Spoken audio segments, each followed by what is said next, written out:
Assalamualaikum warahmatullahi wabarakatuh. Perkenalkan, saya Dr. Gigi Fadil Abdillah Arifin, PhD Spesialis Konservasi Gigi. Saya merupakan salah satu dosen pengampu pada mata kuliah Blok Penyakit Pulpa. Blok ini disajikan untuk mahasiswa semester 5 dengan bobot SKS sebesar 6. Adapun metode pelaksanaan pembelajaran pada Blok Penyakit Pulpa ini adalah secara hybrid. Seluruh mata kuliah dibawakan secara online atau secara daring dengan menggunakan aplikasi Zoom Meeting. Sedangkan Problem Based Learning dan Clinical Skill Lab dilaksanakan secara offline ataupun tatap muka. Adapun susunan materi perkuliahan pada Blok Penyakit Pulpa ini adalah sebagai berikut. Yang pertama, morfologi saluran akar gigi sulung dan permanen, alat dan bahan endodontik, diagnosis penyakit pulpa dan penyakit periapikal, teknik preparasi saluran akar, teknik irigasi saluran akar, medikamen saluran akar, teknik obturasi saluran akar, perawatan post endodontik pada gigi sulung dan permanen, serta diskolerasi gigi dan penanganannya. Standar kelulusan mata kuliah Blok Penyakit Pulpa ini ialah seluruh mahasiswa wajib mengikuti serangkaian pembelajaran Blok Penyakit Pulpa dengan minimal kehadiran 75%. Adapun bobot nilai akhir dari Blok Penyakit Pulpa ini adalah sebagai berikut. Nilai Problem Based Learning sebesar 30%, nilai Clinical Skill Lab sebesar 30%, dan nilai ujian akhir dengan metode CBT dan OSCE sebesar 40%. Selanjutnya, saya akan memaparkan salah satu materi perkuliahan pada Blok Penyakit Pulpa ini. Bismillahirrahmanirrahim. Assalamualaikum warahmatullahi wabarakatuh. Ya, hari ini kita jumpa lagi di Blok Penyakit Pulpa. Hari ini hari perkuliahan terakhir ya. Pertama-tama kita ucapkan syukur dulu atas kehadirat Allah Subhanahu wa Ta'ala, karena atas berkat rahmat dan hidayahnya kita dapat berkumpul melalui Zoom meeting ya. Tidak lupa juga kita haturkan doa kepada Baginda Muhammad Sallallahu Alaihi Wasallam. Allahumma sholli ala sayyidina Muhammad wa ala sayyidina Muhammad. Nabi yang membawa kita dari dunia yang gelap gulita menjadi dunia yang terang benderang seperti sekarang ini. Oke, sebelum kita mulai, dipimpin dulu doa oleh ketua kelasnya, silakan. Ya. Oke, terima kasih Hilda. Saya izin share screen dulu adik ya.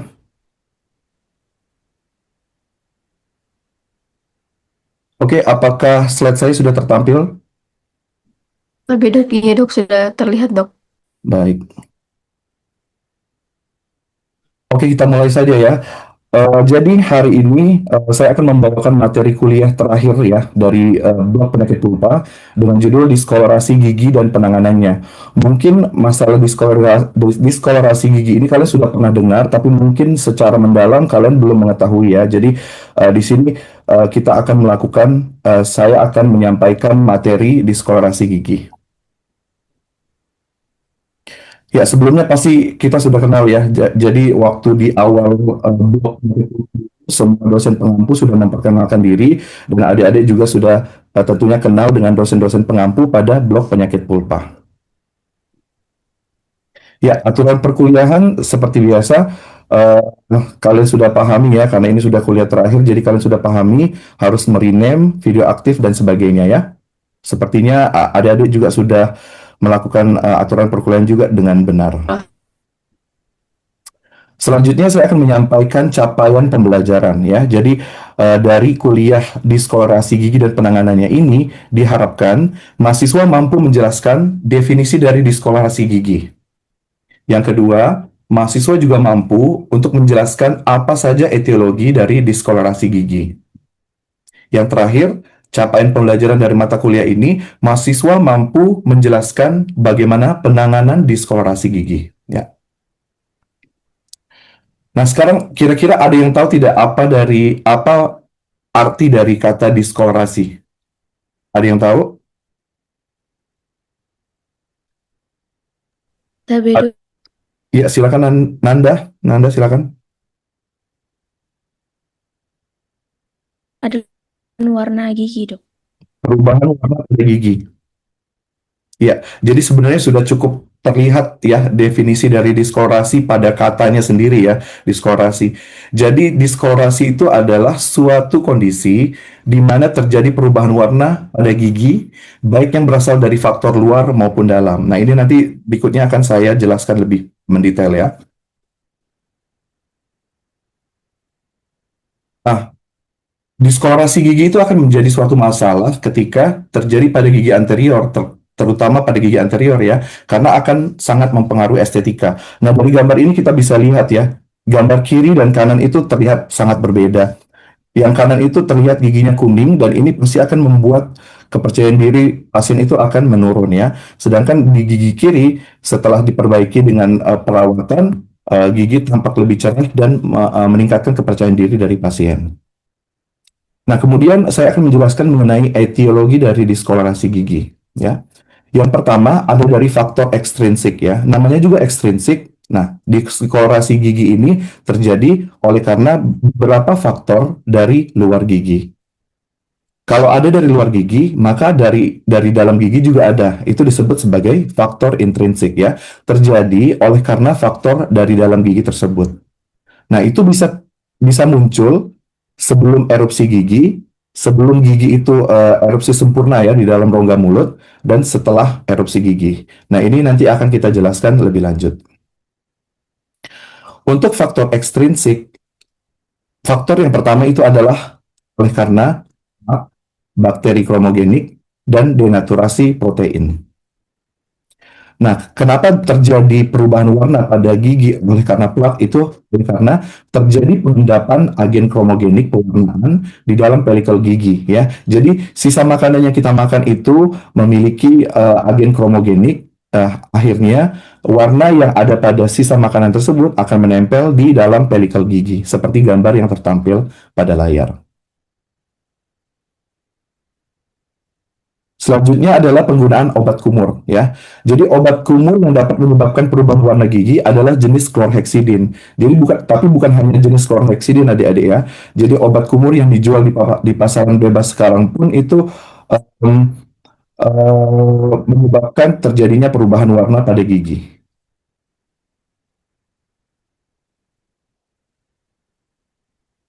Contohnya seperti ini ya.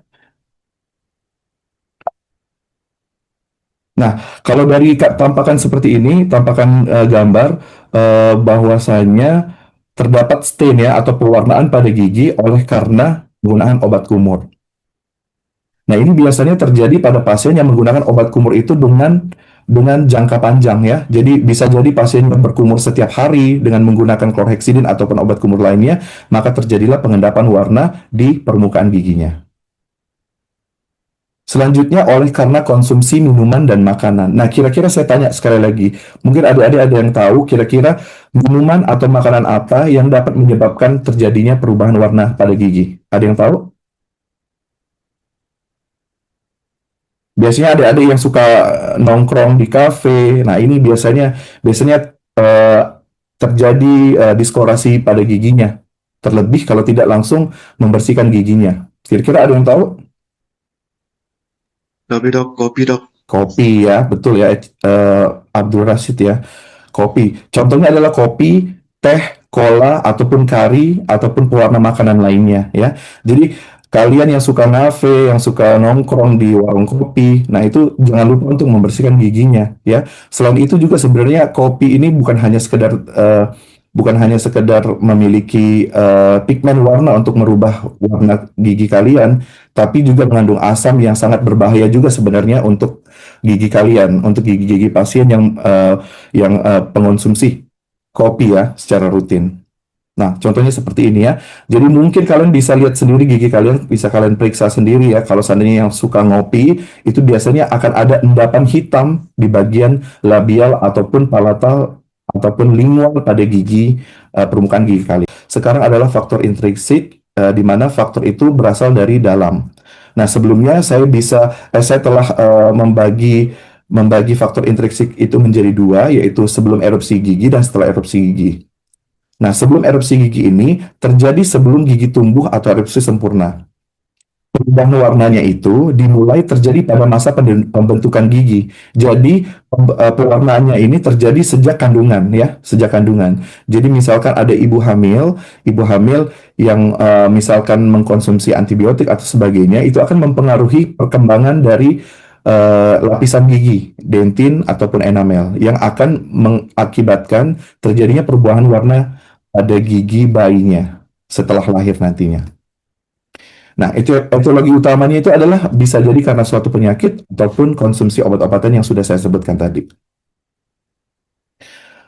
Yang pertama itu bisa terjadi oleh karena penyakit sistemik seperti penyakit darah atau liver ya. Jadi akan terjadi pigmentasi oleh karena gangguan produksi bilirubin ya. Seperti yang kalian ketahui, bilirubin itu merupakan salah satu komponen dari liver atau hati kita ya, di mana mengeluarkan zat yang berwarna kuning. Nah, apabila terjadi gangguan atau penyakit liver atau penyakit hati, maka produksi dari bilirubin itu akan berlebihan dan akan berdampak pada perubahan warna gigi. Nah, seperti pada gambar di bawah ini ya adik-adik ya. Jadi giginya tampak lebih kuning oleh karena adanya produksi bilirubin yang berlebihan. Yang kedua itu sebagai akibat dari gangguan pertumbuhan enamel dan dentin. Nah, bisa terjadi hipokalsifikasi atau hipoplastik seperti amelogenesis imperfecta ya, seperti ini ya, dan dentinogenesis imperfecta ya. Jadi perbedaan antara amelogenesis imperfecta dan dentinogenesis imperfecta itu, kalau amelogenesis imperfecta itu terjadi akibat adanya hipokalsifikasi dari enamel ya, enamelnya yang terganggu. Nah, kalau dentinogenesis imperfecta, dentinnya yang terganggu. Nah, kalau dari gambar di bawah ini terlihat kalau enamelnya itu baik-baik saja, tapi dentinnya, perkembangan dentinnya itu terhambat, terganggu. Maka muncullah warna keabuan seperti ini ya. Nah, kalau yang di atas ini emalnya yang terganggu tapi dentinya baik-baik saja, dentinya berwarna kuning tapi enamelnya lagi yang bermasalah, makanya terlihat gambaran seperti ini. Selanjutnya setelah erupsi ya, tadi kan saya sudah jelaskan faktor intrinsik sebelum erupsi. Nah, saat ini saya akan jelaskan faktor intrinsik setelah erupsi. Jadi gigi itu sudah muncul duluan. Kalau yang tadi kan giginya mengalami gangguan perubahan warna itu sebelum giginya erupsi. Nah, ini setelah giginya erupsi. Gigi erupsinya itu terjadi, atau perubahan warnanya itu terjadi setelah gigi erupsi sempurna ya. Faktor yang pertama setelah erupsi gigi yang menyebabkan faktor intrinsik itu adalah trauma ya. Jadi trauma itu merupakan etiologi intrinsik yang paling utama. Biasanya terjadi di salah satu gigi saja, hanya satu gigi saja biasanya. Berbeda kalau seandainya perubahan warnanya terjadi di seluruh gigi, nah itu bisa jadi mungkin mungkin karena adanya penyakit sistemik. Tapi kalau hanya satu gigi saja itu biasanya disebabkan oleh karena trauma. Nah, contohnya itu pada gambar ini adik-adik ya. Nah, kalau kalian lihat sendiri, di semua giginya itu baik-baik saja, tetap berwarna putih ya. Tapi di salah satu giginya terdapat perubahan warna. Nah, ini terjadi oleh karena akibat terputusnya pembuluh darah, akibat adanya benturan keras. Sehingga terjadi putusnya pembuluh darah, terjadi pendarahan, darahnya masuk ke dalam tubulus dentinalis, dan langsung menyebabkan perubahan warna ya. Jadi ada darah yang kering di dalam pulpa yang masuk ke dalam tubulus dentinalis, akhirnya terjadi perubahan warna seperti pada gambar ini. Yang kedua adalah karena karies ya. Nah, ini mungkin sudah sering kalian lihat ya. Kalau pasien atau orang di jalan, kalau kalian lihat ada giginya yang berlubang, pasti warnanya pun ikut berubah menjadi lebih gelap ataupun kecoklatan ya. Ini oleh karena jaringan nekrotik yang membayang keluar permukaan gigi. Nah, contohnya seperti ini ya. Nah, kalau dari tampakan yang gambaran sebelah kiri ini ada karies di bagian proksimalnya ya, karies kelas 3 atau kelas 4 yang menyebabkan putihnya itu bercampur sedikit dengan warna keabuan tua ya. Nah, kalau pada gambar yang sebelah kanan ini terjadi sekunder karies di sekitar tumpatan lama. Jadi tumpatannya itu bocor, bahan tambalannya bocor, kemudian terjadi sekunder karies dan menyebabkan perubahan warna menghitam ya di bagian gigi incisifusnya. Nah, jadi karies ini juga sebagai faktor intrinsik kenapa terjadi diskolorasi gigi.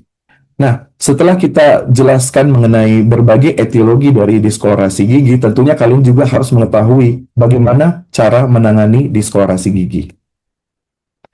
Yang pertama yaitu dengan pemutihan gigi secara eksternal atau external bleaching. Yang kedua, pemutihan gigi secara internal atau internal bleaching. Perawatan lainnya itu bisa dilakukan dengan menggunakan pasta gigi abrasif yang bersifat pemutih, ya. Jadi di luaran kan banyak dijual pasta gigi yang untuk gigi untuk pemutih gigi, ya. Kemudian pembersihan karang gigi dan noda gigi. Nah, seperti saya bilang tadi, kalau seandainya adik-adik mengkonsumsi kopi yang cukup banyak, nah, itu pasti akan ada noda giginya. Nah, noda giginya itu bisa dibersihkan dengan pembersihan karang gigi, ya. Selanjutnya bisa juga dilakukan restorasi ulang atau restorasi indirect ataupun microabrasion. Nah, jadi contoh kasusnya itu seperti ini. Jadi di foto atas ya, terjadi bercak yang cukup meluas di seluruh gigi anteriornya. Nah, untuk melakukan perbaikan estetika bisa dilakukan dengan restorasi indirect atau dengan veneer porselen, ya. Nah, setelah dilakukan veneer porselen, senyumnya sudah terlihat baik, estetiknya juga terlihat lebih baik, ya. Nah, saya akan jelaskan mengenai dental bleaching atau pemutihan gigi, ya.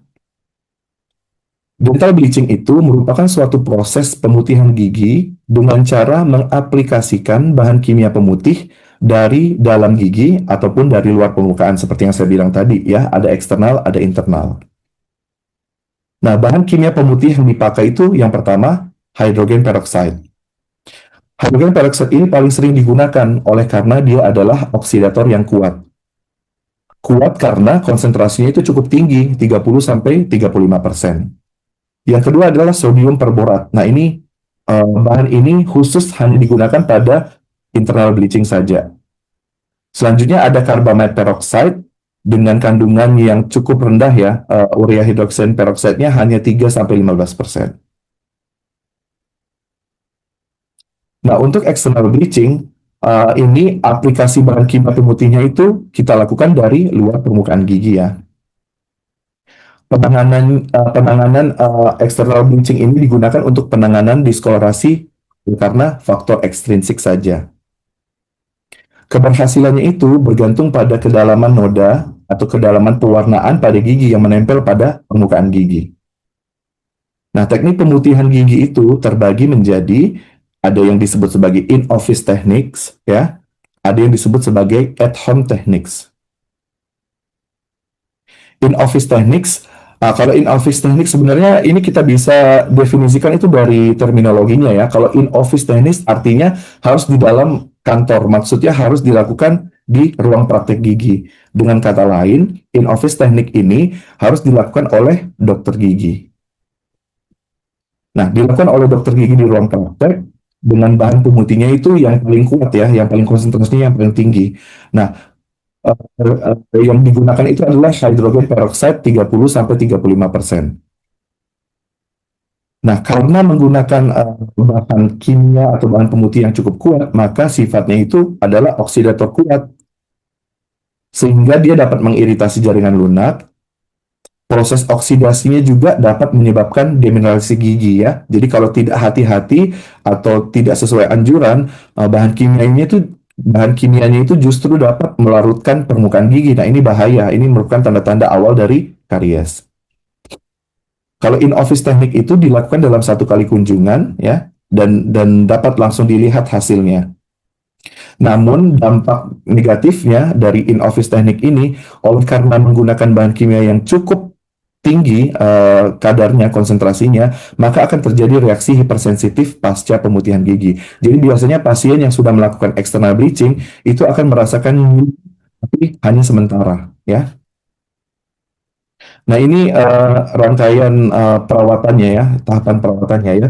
Jadi ini kita menggunakan suatu bahan yang disebut opal sense, ya, opal sense, ya. Jadi di tahap pertama kita harus melakukan pencocokan warna dulu, ya. Jadi kita harus melihat dulu warna gigi sebelumnya seperti apa untuk dibandingkan perubahan warna setelahnya, ya. Nah, ini kita menggunakan gingival dam, ya. Gingi Valdem ini fungsinya untuk melindungi gusi dari iritasi dari bahan pemutihnya, ya. Seperti yang saya bilang tadi, kalau in office teknik menggunakan bahan pemutih dengan konsentrasi yang sangat tinggi, yang akan mengiritasi eh, jaringan lunak apabila tidak digunakan secara hati-hati. Nah, oleh karena itu digunakan gingi Valdem seperti ini, ya. Baru kemudian diaplikasikan bahan pemutihnya, dilakukan secara berulang. Nah, kadangkala juga ada bahan yang butuh aktivasi dengan menggunakan sinar, ada juga kadang yang tidak membutuhkan sinar. Ya, jadi semua bahan yang akan kalian gunakan itu sebaiknya kalian baca dulu dengan baik instruksinya ya, karena setiap bahan, setiap merek itu memiliki fitur yang berbeda-beda. Ya, nah ini salah satu contohnya sebelum dan sesudah perawatan. Nah, setelah saya jelaskan mengenai external bleaching, selanjutnya adalah internal bleaching ya. Kalau internal bleaching berarti bahan kimianya itu diaplikasikan di dalam gigi.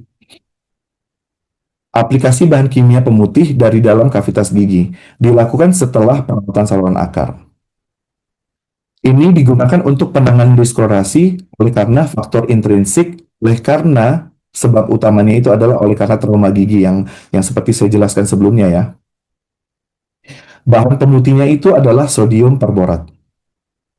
Hasilnya akan tampak setelah beberapa kali kunjungan karena kita menggunakan teknik walking bleach. Nah, seperti ini ya.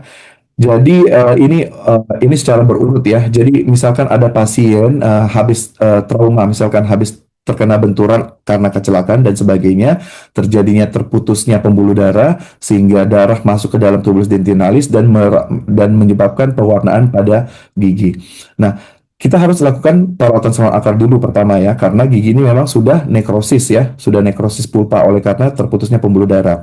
Setelah kita lakukan proses seluruh rangkaian perawatan saluran akar dan diakhiri dengan obturasi. Nah, kita lanjutkan dengan pengurangan gutap sedikit ya, hanya sampai batasan dentino enamel junction saja. Kemudian kita tutup dengan suatu bahan GIC, barulah kita aplikasikan bahan pemutih di sini. Nah, bahan pemutihnya itu diarahkan ke arah labial saja seperti ini, ya. Karena yang terjadi perubahan warna dan yang tampak secara luar itu di daerah labialnya saja. Ya, setelah itu kita tutup dengan tumpatan sementara dan setelah terjadi perubahan warna, maka gigi tersebut bisa kita tumpat dengan komposit seperti biasa ataupun bisa kalau memang perubahan warnanya cukup parah dan tidak signifikan perubahan warnanya setelah dilakukan internal bleaching, kita dapat melakukan prosedur restorasi indirect dengan menggunakan mahkota porselen ya. Oke, kita sampai pada kesimpulan perkuliahan hari ini, adik-adik. Jadi, seperti yang saya sudah jelaskan tadi, diskolorasi itu merupakan suatu kondisi di mana terjadi perubahan warna pada gigi, baik yang berasal dari faktor luar maupun dalam. Faktor ekstrinsik itu oleh karena asupan makanan atau paparan bahan kimia, dan faktor intrinsik itu berasal dari penyakit sistemik, bahan restorasi, dan juga trauma. Perawatan diskolorasi itu dengan prosedur bleaching, pemilihannya harus sesuai dengan indikasi kasus ya. Jadi bisa jadi external bleaching ataupun internal bleaching, bisa juga in office ataupun at home bleaching eksternal. Dan bleaching internal itu khusus dilakukan pada gigi setelah dilakukan perawatan saluran akar oleh karena trauma. Nah, referensi yang dipakai dalam menyusun mata kuliah hari ini itu saya ambil dari berbagai referensi ya. Yang paling utama itu adalah dua textbook ini, Color Atlas of Tooth Whitening by Gerald dan Complete Dental Bleaching by Ronald and David. Ini sebelum kita mulai blog penyakit pulpa dulu, sudah dibagikan ya linknya, e-booknya ya. Jadi kalian bisa mempelajari lebih lanjut mengenai diskolorasi dan perawatannya itu melalui kedua textbook ini.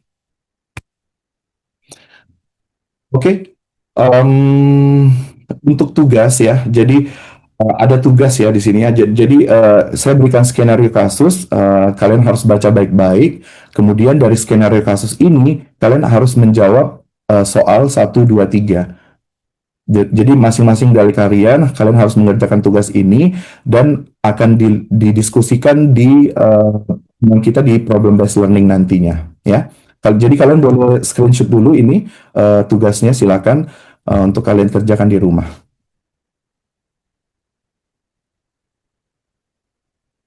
Oke, sebelumnya kalau memang ada pertanyaan bisa diajukan. Kalau memang ada yang harus didiskusikan, silakan adik-adik. Ya, dipersilakan kalau ada pertanyaan. Iya, silakan, silakan. Nanda Silva, silakan. Tapi dok, iya dok, baik dok, terima kasih atas kesempatan yang diberikan. Sebelumnya pernah Stambuk 91, izin bertanya dok, apa saja sih resiko jangka panjang penggunaan bleaching pada diskolorisasi internal, terutama pada pasien-pasien dengan gangguan kondisi sistemik seperti penyakit hati ataupun kelainan metabolik, dok. Mohon arahan bimbingannya. Assalamualaikum warahmatullahi wabarakatuh. Oke, ya. Terima kasih pertanyaannya Nanda Silva, Stambuk 91 ya. Jadi pertanyaannya adalah dampak jangka panjang dari perawatan internal bleaching ya. Jadi kalau perawatan internal bleaching itu sebenarnya hampir tidak ada dampak jangka panjangnya. Namun yang harus diketahui adalah sebentar ya, saya tunjukkan slide-nya lagi ya. Jadi karena kita mengaplikasikan bahan pemutihnya di dalam gigi, dan setelah itu dan setelah bahan warnanya terjadi, maka kita harus membersihkan secara utuh ya. Jadi kita harus bersihkan seluruh bahan pemutih, jangan sampai ada yang tetap tertinggal di dalam gigi kemudian terjebak setelah penambalan. Nah, itu bahan pemutihnya itu akan terus bekerja. Nah, kalau bahan pemutihnya akan terus bekerja dengan oksidator yang kuat, maka akan terjadi demineralisasi gigi dari dalam. Nah, kalau ada demineralisasi gigi dari dalam, artinya ada karies yang terbentuk dari dalam. Nah, dampak jangka panjangnya itu hanya sebatas itu, dan tidak ada juga pengaruhnya ke penyakit sistemik. Apakah masih ada pertanyaan, adik-adik? Silakan kalau ada ingin mengajukan pertanyaan. Silakan. Oke, kalau sudah tidak ada, mungkin saya ingin memberikan sedikit motivasi juga untuk kalian ya. Jadi mungkin kalian selama ini sering dengar ya kalau doctor is a long life learner ya. Jadi lifelong learning. Jadi dokter itu kan merupakan pekerjaan yang mulia adik-adik ya. Jadi bukan hanya sekedar materi yang ingin kalian capai nanti kalau kalian sudah menjadi dokter gigi, tapi kalian juga harus berpikir secara kemanusiaan ya. Jadi kalian harus membantu sesama, membantu pasien yang membutuhkan, karena kalian diberikan gelar dokter ya. Sedangkan gelar dokter pada masyarakat itu sangat berhubungan dengan pekerjaan kemanusiaan ya. Nah, kita juga harus senantiasa belajar mengupdate ilmu dan sebagainya. Terlebih kedokteran gigi itu perkembangan ipteknya itu sangat-sangat dinamis ya. Jadi kalian harus tetap selalu mengupdate ilmu kalian supaya ilmu kalian itu bisa berguna untuk di lingkungan masyarakat kalian ya, terutama untuk pasien. Jadi kalau ilmu kalian update, tentunya perawatannya juga akan baik. Kalau perawatannya akan baik, maka akan menyembuhkan pasien tersebut ya. Jadi statement ini itu sangat bijak dan sangat betul sekali ya. Doctor is a long life learner. Jadi kita harus terus belajar sampai kapanpun ya. Seperti yang tadi bilang itu, kalau carilah ilmu sejak bayi hingga ke liang lahat. Jadi tidak ada alasan untuk tidak mencari ilmu. Jadi nanti perjuangan kalian setelah selesai jadi SKG, nanti kalian akan koas. Setelah koas itu pun juga diharapkan terus mencari ilmu ya. Terus mencari ilmu untuk menjadi pribadi yang lebih baik, untuk menjadi pribadi yang berguna bagi nusa bangsa dan juga keluarga ya. Oke. Terima kasih banyak adik-adik atas perhatiannya ya. Mungkin ini mata kuliah terakhir, jadi nanti habis ini akan dilakukan evaluasi dan setelah itu akan dilakukan ujian blok penyakit pulpa ya. Oke, terima kasih banyak. Hilda minta tolong untuk pimpin doa penutup. Tabedok ya dok, tabedok.